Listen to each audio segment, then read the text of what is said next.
పిఠాపురంలోడా లక్షించారు ఎలా ఉంది చేసారా బాబా ఎలాగో తాగిద్దాం ఏంటి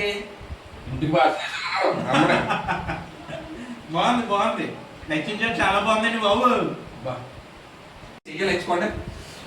చాలా అంటే చాలా బాగుంటుంది పచ్చడితో పచ్చడితో నింపేయారు కడుపు నాన్ వెజ్ పచ్చలండి అమ్మ పికిల్స్ అని కొత్తగా స్టార్ట్ చేశారు అమ్మగారు ఇంకొక అడుగు ముందుకు వేసారు మన శ్యామ్ లాంటి గారు పచ్చళ్ళు అయితే మేము తినేసామండి చాలా అంటే చాలా బాగున్నాయి ఎక్సలెంట్ ఉన్నాయి అంతే నిజం చెప్తున్నానండి నాన్ వెజ్ పచ్చడి ఎప్పుడు నేను తినలేదు కానీ ఈ రోజు 4 రకాలు వేసుకుందాను సూపర్ అండి నిజంగా టేస్ట్ అయితే చాలా బాగుంది నాన్ వెజ్ పచ్చళ్ళు అయితే మేము తీసుకున్నామండి అయితే ఆన్లైన్ అయితే స్టార్ట్ అయింది ఇంకెందుకంటే ఆలస్యం నెంబర్కి కాల్ చేయండి